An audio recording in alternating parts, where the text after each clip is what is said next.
1980s.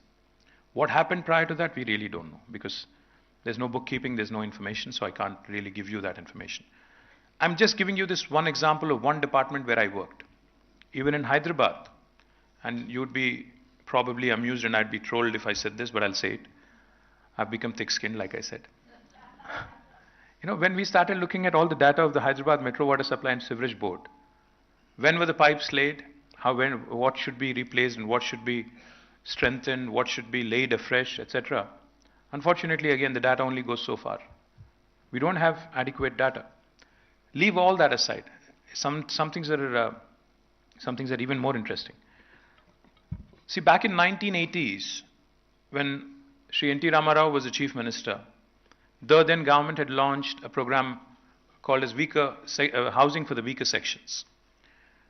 And since then, every successive government following N.T. Rama Raoji's footsteps had also continued the program, had built houses. So we just, for our own understanding in 2014, we looked at the number of houses that were built in the state of Telangana alone between N.T. Rama Raoji's time and KCRG's time. There were a number of chief ministers, number of governments between 83 and 2014, almost 31 years. You'll not believe this. According to the data available with the government back then in 2014, more than 65 lakh houses were built. The total population of the state itself is 3 crores. And 65 lakh houses have already been built. So our Chief Minister asked, then why would there be any new demand? Why are you saying there would be any more new demand at all? If this was all true and if this was all accurate and if the books were kept properly, how is this even right? So just to give you examples. So all of this was the situation when we started our journey in 2014. On top of this, each and every time there is a bifurcation. See, even in a household, a joint family, when there is a split, when they have two brothers split, who gets what, who gets to keep what, who gets to have the silverware, who gets to have, the debt, etc., etc. That's always a battle, right? So power, electricity was a huge challenge. I think Mishra ji worked as, the Special Chief Secretary for Power as well, so he would know. Who gets which project? Because, Telangana was predominantly consuming more power because we had 30 lakh plus tube wells, bore wells. So we had electricity dependent agriculture here. So we needed more power. Likewise, who gets the rightful share in water in Godavari, Krishna? Because, like I said, when the two states split, prior to that we had Bachawat Tribunal. We've had other tribunals giving out allocations in river waters. But who gets to keep what in river water? Who gets to keep what in electricity? Who gets to keep what in the joint institutions, including possibly the one we are sitting in? So who gets to keep what and who gets to take what? I think that was one big challenge that we had to answer right at the onset. And on top of this, there were a number of promises made by the union government. In the Reorganization Act of the state, there were a number of promises made. There were promises to kickstart and jumpstart rapid industrialization, so therefore promised special incentives to industries and industrial corridors being set up in both states, Andhra and Telangana. There were promises of a steel factory being set up at Bayaram because there was enough iron ore, quality iron ore through Steel Authority of India. There was also a promise to set up a locomotive coach factory in Kajipet. There was a promise to make one of our projects, irrigation projects, a national project. There were several other promises that were also made as part of the State Reorganization Act. So the lack of data, the lack of clarity, the fight that goes on with respect to who gets what in terms of water, in terms of power, in terms of other resources, and more importantly, a very inimical, I'm not even saying a non-cooperative, uncooperative union government, but a very inimical, extremely negative union government, which does not believe in the spirit of federalism. They talk about Team India, cooperative federalism, but it's all lip service. They don't really believe in any of that. They'd want the hegemony of union government to continue. They'd want states to be at their mercy. They'd want to basically dominate you in every which way. That's the attitude. So this is the context of when we started our journey. So what did we do so far in 9 years? What did we accomplish? Since this is economics and since this is Abhay Tripathi Memorial Lecture, and Mr. Tripathi, I have learned, was a man of numbers and who worked on taxation, brought in a number of reforms in the way the tax department used to work. So let me share with you a few numbers. Back in 2014 when we started our journey, our state's per capita was 1,12,000 rupees. But as of March 31st this year, in 2023, our state has the highest per capita in the country. It's 3,17,000. So starting from 112 to 317. The gross state domestic product of the state of Telangana back in 2014 was 5,05,000 crore. Now, as of March 31st this year, it is 13.27 lakh crore. Highest growth for any state in India. Likewise, I can give you a number of other sectors, but what's more important? How did you achieve this? How did this happen? Why are other states not doing it, etc., etc., are the typical questions that we keep running into. We stuck, to the fundamentals. We focused on getting our basics right. We started our journey as a power deficit state. We had only 8,700 megawatts of installed capacity in the state of Telangana. Today, I'm proud to share with you, we have more than 18,000 megawatts of installed capacity, and it is going to grow up to almost 26,000 megawatts come next year. So we have started our journey as a power deficit state, but today we are a proud power surplus state, and eventually will be supplying power to other deficit states in days to come, years to come. Not only power, water. There is no other state in India which has done the kind of work that Telangana has done in water. Now, water, as we all know, is the elixir of life. It empowers everybody, irrespective of who you are. Today, why do we not find any habitation on Mars? Lack of water. Had there been water, I'm sure there would be real estate guys selling plots on Mars and Moon as well. I'm serious. I'm sure there are some people who are already doing that, because Telugus are now dominating Texas as well.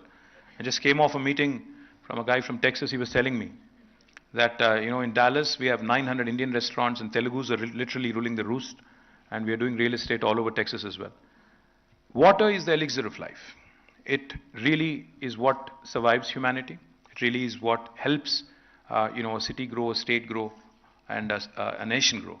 So we have taken it very seriously to ensure that every trickle, every drop of water that is rightfully allocated to Telangana gets utilized properly and judiciously. So we have not only ensured that the 46,000 lakes and tanks in Telangana are given the much needed fillip through Mission Kakatiya. We have strengthened these lakes, tanks. We have done it in a mission mode and ensured that every drop of water that trickles in benefits not only that village, but the entire groundwater table around in the surrounding habitations as well. We also have ensured that not just these small resources, but also the large resources that we need, because River Godavari and Krishna run at a much lower, contour compared to the entire state of Telangana. Hyderabad as a city is at 535 meters above sea level. The highest mount in Telangana is at 650 meters, whereas Godavari runs at about 80-90 meters above sea level. So the only way we can actually, use this water and bring this water to our barren fields is by way of lifting them through multiple stages. That's exactly what we have done. People talk about China. People talk about Three Gorges and how well the Chinese work, how quickly they move, how quickly they get things done, etc., etc. But it's unfortunate that not many of us know. And I would appreciate it if you actually Google after you go home, or even now if you want. You can Google and you can just type in the world's largest lift irrigation project. It is in Telangana. The project is called Kaleshwaram, where we lift water from 80 meters above sea level all the way up to 618 meters. Now this project alone provides water for irrigation, water for farmers to about 45 lakh acres. It provides for drinking water needs of Hyderabad. It also has 15% earmarked for industrial consumption. And this is literally a lifeline for the entire northern part of Telangana. Likewise, we have another project ongoing called as Palamuru Rangareddy lift irrigation. Now this is another lifeline for the entire south of Telangana, southern Telangana, which reeled under tremendous drought, which reeled under tremendous distress, and which was actually a sort of a synonym for migration of workers, Palamuru especially, Mahbubnagar especially. But today with Palamuru Rangareddy lift irrigation, which almost has reached now the final lap, and we are looking to ensure that this project gets completed in the next few months, probably by October. Once that is done, you would see water flowing to about 12.5 lakh acres of land for one crop cycle if you take it. And if you take two crop cycles, it would be 25 lakh acres. Just to give you numbers again, since this is economics. Back in 2014, our total agriculture produce, we have our agriculture secretary also sitting here, Mr. Raghunandan Rao. Our total agriculture produce, and especially on paddy, we used to procure about 68 lakh metric tons of paddy in 2014. But as of this year, the procurement rose to 3.5 crore metric tons. Telangana was ranked number 24 among Indian states in paddy production. This year, we are ranked number 2, second only to Punjab. Number 1, I'm sorry, we are ranked number 1, surpassing Punjab. So we have literally become the rice bowl of India. So that is the transformation that this focus on water has helped. Not only have we become the first state in India to give a potable drinking water connection to each and every home, we have secured the water needs of Hyderabad city as well. Hyderabad drinking water needs have been taken care of till the year 2052 by way of bringing water from Krishna and Godavari. Of course, the dream is to improve. The dream is to come from alternate day supply to every day and ensure that eventually we get to a stage, where like the first world where you get 24/7 water as well. That's the dream. So water has been a very, very important subject, and we've done some amazing things, and we've inspired the nation. Today, after Telangana has completed Mission Bhagirath, Government of India has woken up after several years and has started a new project called as Har Ghar Jal, Jal Jeevan Mission, which is good because, we need to learn from each other. And now they've also embarked on this mission. Gujarat, I'm told, is also there. Goa, I'm told, also has completed 100%. Very proud. As an Indian, as a fellow Indian, as a citizen, I think nothing makes me more proud. Because I remember there was a time when I was a student, there was a saying. People used to say, what Bengal does today, India does tomorrow. Today I can stand here proudly and say what Telangana does today, India does tomorrow. And that is what has been the hallmark of this government. Not only in water, we have done exceptionally well in making sure that even fiscal prudence has been taken into account. A lot of people accuse us of a lot of things. But I can tell you with a lot of confidence, the way we have leveraged the economy, the way the GSDP kept growing, the way the per capita kept growing, has given us scope to raise debt. Has given us scope to raise debt and invest in infrastructure. A lot of people, make a hue and cry, especially the opposition in my state. Every day they keep making a point, or trying to keep making a point, that you've made the state a debt-ridden state. Let me tell you a quick example. There was a time, I am 47, Richa called me young, but I'm not young at all. In fact, I'm going through a midlife crisis as we speak. There was a time in my prior generation, or in my father's generation, so if I have to put it more succinctly, where the thinking used to be, even if you're a bureaucrat, the thinking used to be, by the time I retire from my service, I should be able to have a house in Prashasan Nagar or wherever you can afford, and maybe build a house. And by the time I retire, I move from a government bungalow, government quarter, I go to, go and retire into a house of my own. That was the thinking. But take a step back and think for a minute. That was the thinking of the prior generation, where people used to be hesitant even to raise a debt. But today, a young guy or a young girl gets a new job in the IT sector here in Hyderabad or Bangalore. What is the first thing they do? They actually pay a fat check. They take a fat paycheck, go to the bank, raise a loan, buy a home, buy a car, in the very first month or second month. So what changed? What changed is this thinking of the typical Indian thinking that there was, say, a few decades ago, that we have to save pie by pie, पैसा पैसा जोड़ के, ultimately एक घर खरीदना है. तेलुगु में एक कहावत है, क्योंकि ज़्यादातर लोग यहाँ तेलुगु समझते हैं इसलिए बोल रहा हूँ. इल्लू कट्टी चूड़ू पेल्ली चेसी चूड़ू. मतलब ये हुआ कि घर बना के देखो, शादी करके देखो. दोनों भी बहुत जिंदगी में बहुत मतलब टफ चैलेंजेस है. ये कहावत थी, इसीलिए कहावत वहाँ से आई. सवाल ये था कि किसी आदमी को अगर अपना मकान बनाना था, एक घर बनाना था, क्यों उसको मतलब 50 साल पैसा एक एक पैसा जोड़ के बनाना होता था? क्योंकि हमारी माइंडसेट, हमारी कल्चर ऐसी थी, कंडीशनिंग ऐसी थी कि भाई कुछ भी करो बट कर्ज मत उठाओ, कुछ भी करो, जिंदगी में किसी के आभारी नहीं रहना है, कुछ भी करो, बचपन से सिखाया जाता है. But the fact is, if you look at most developed countries in the world, who do we think are the most developed countries in the world? The United States, Germany, Japan. The top three economies are US, China and Japan. Just look at US. Their debt GDP ratio is 116%. The debt GDP ratio of Japan is more than 200%. The debt GDP ratio of India as a country is 59%. The debt GDP ratio of Telangana is 25%. My point is, if you look at 28 states in India and rank them on a debt GSDP ranking, we are ranked in the top, bottom five. Ranked in the bottom five. If you ask me, we haven't leveraged our economy enough. What matters is you raise a debt, but where do you invest it? If you raise a debt and invest into ramping up your power infrastructure, moving from a power deficit state to a power sufficient or power surplus state, would that be a wrong investment? Would that not attract more industry? Would that not attract more and more investment? Would that not create more wealth? If you actually invest, if you raise a debt and invest in drinking water needs of the state, are you not cutting down on the out-of-pocket expenditure for health? Are you not cutting down on all the typical news that you would see in a winter season or a rainy season, at the onset of a monsoon?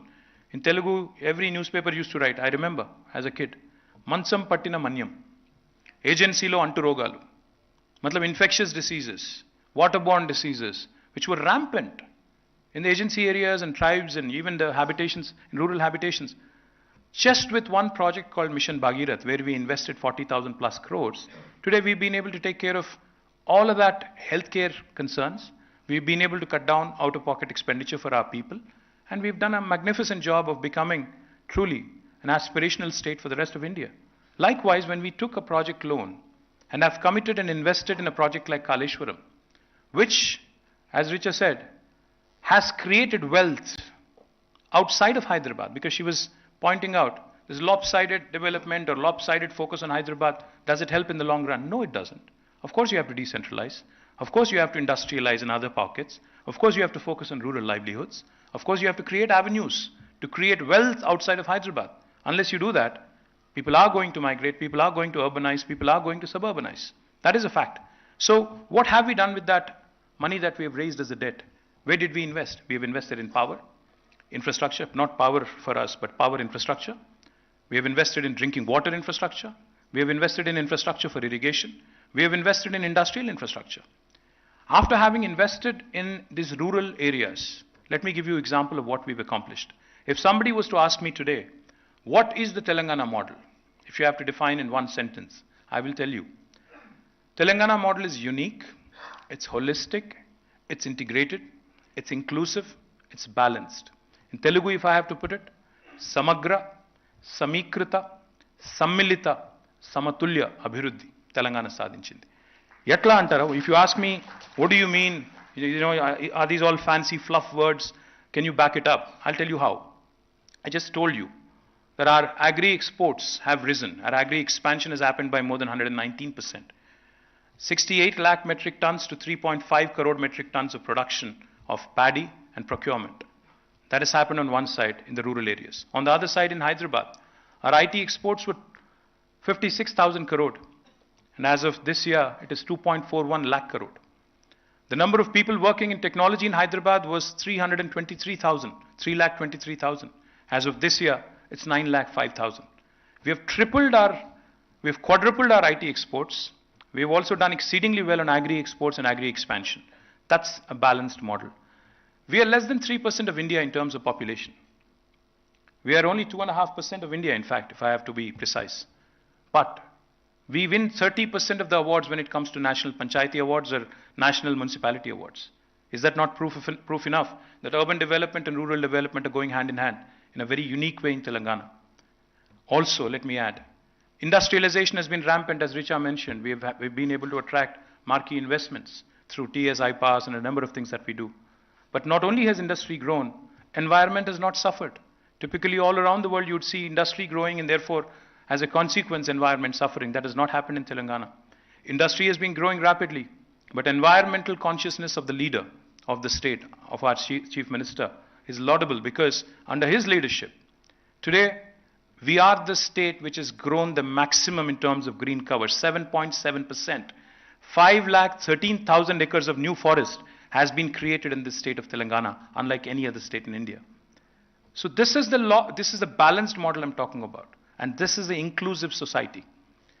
We have not discriminated anybody. It could be a migrant, it could be a person from rural background or an urban background, or no matter where they are from, which part of India they are from, or which part of the world they are from. They've all been made to welcome. I keep saying this and I can't say it enough. Those of you who cover me are probably tired of hearing this, but nevertheless let me say it. I tell all the investors that I meet, that Hyderabad is that melting pot, because you mentioned migrants, Richa. Hyderabad is that melting pot, and Hyderabad is that point of confluence, where the north of India meets the south of India. जब कोई हैदराबाद में एक बिहार से या उत्तर प्रदेश से कोई आदमी आता है, उसको ऐसा नहीं लगता है कि कोई और किसी और के घर आए. आपको ये लगेगा चेन्नई में कोई चेन्नई वाले हैं तो गाली मत दो, पर थोड़ा चेन्नई में थोड़ा आपको महसूस होगा. विजयवाड़ा में भी होगा, सवांग साहब यहाँ पे हैं, उनको पता है.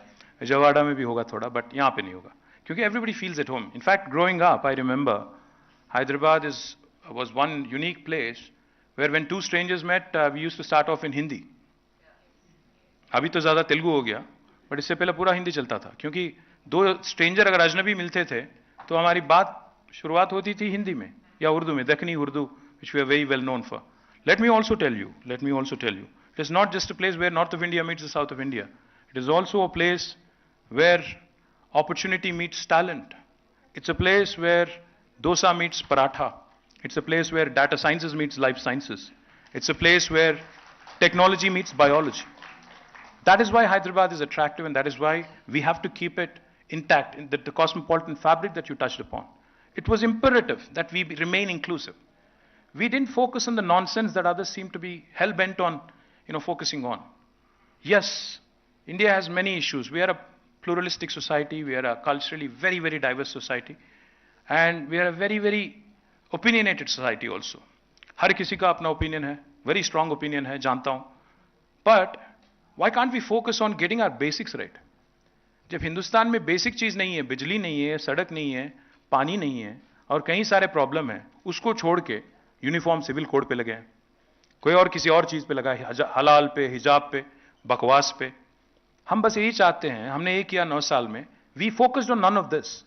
We made sure that the basics that concern all of us as humans, cutting across our divides and everything else that divides us, the religion, the caste, the sex, the gender barriers, the geographical barriers and other things, we did not focus on any of that.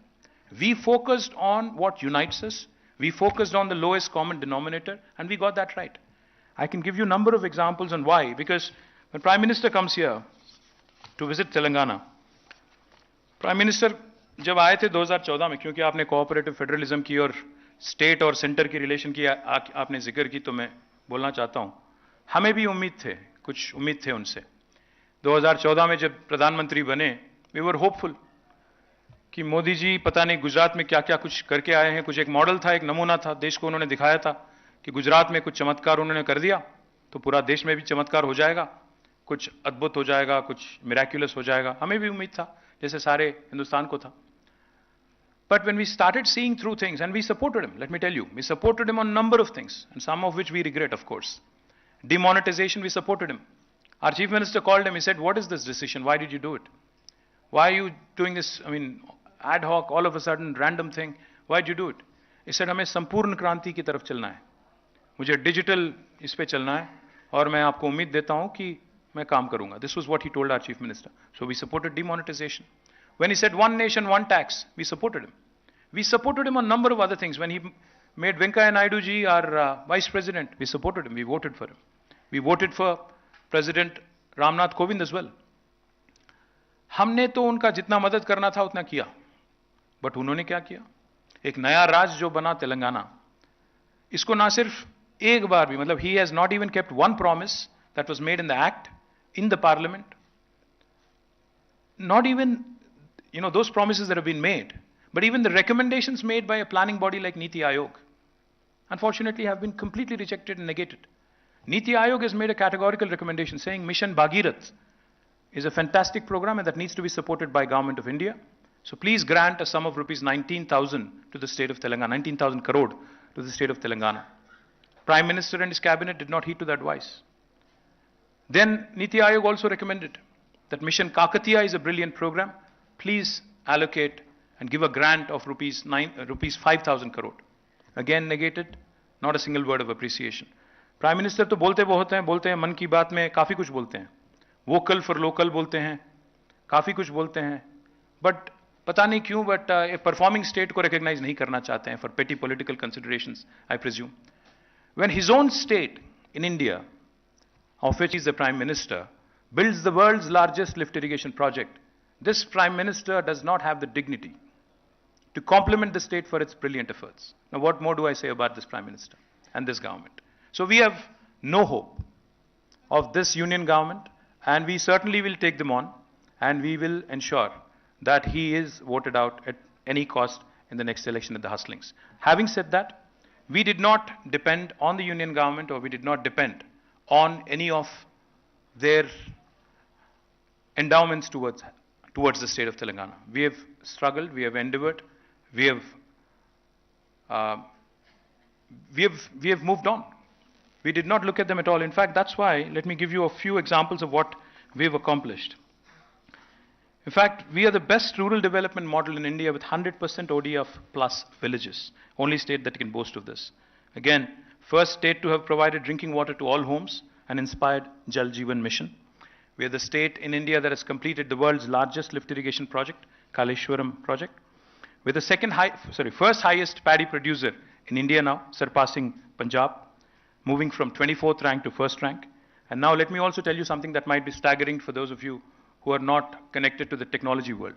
Last 2 years in a row, we have surpassed Bangalore in creation of technology jobs. Last year, out of the total technology jobs created in India, this is not my data, this is NASSCOM's data. You can cross-check, you can verify. Out of the total technology jobs created in India, 33% were from Hyderabad, followed by Bangalore. But this year, it's even more impressive.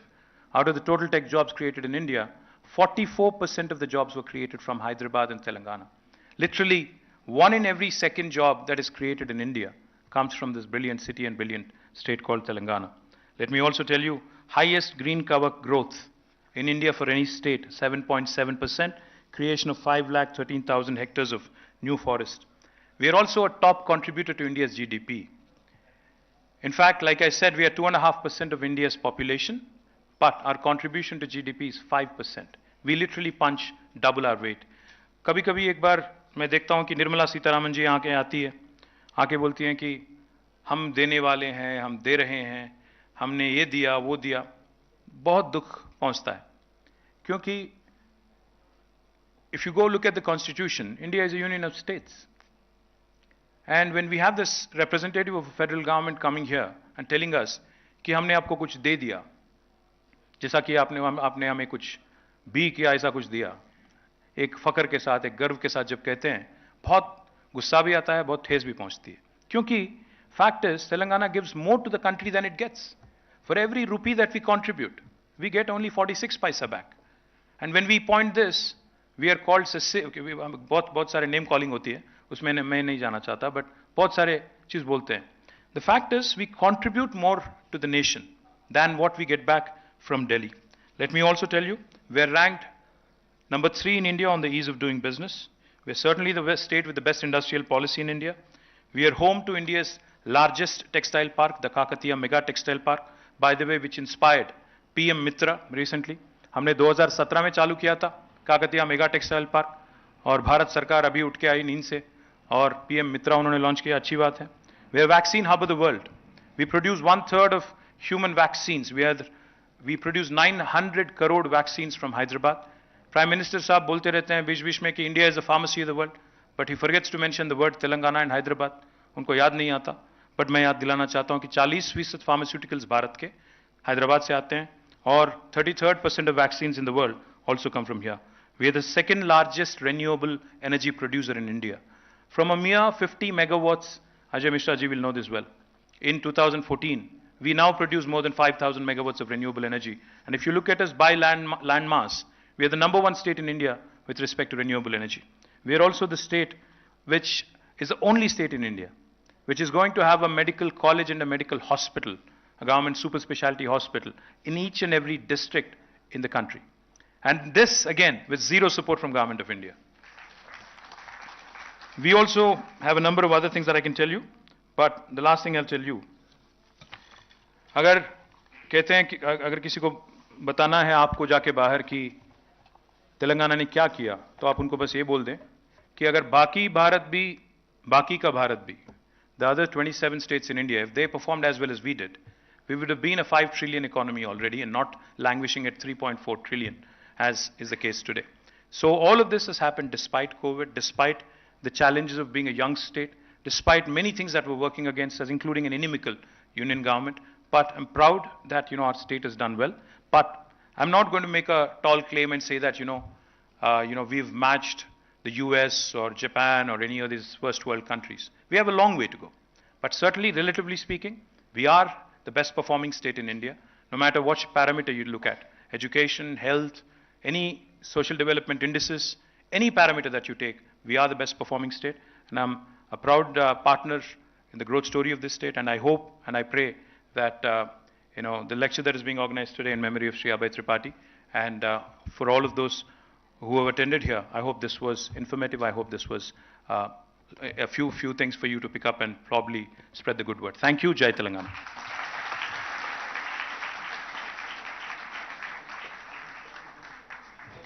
Thank you, Minister.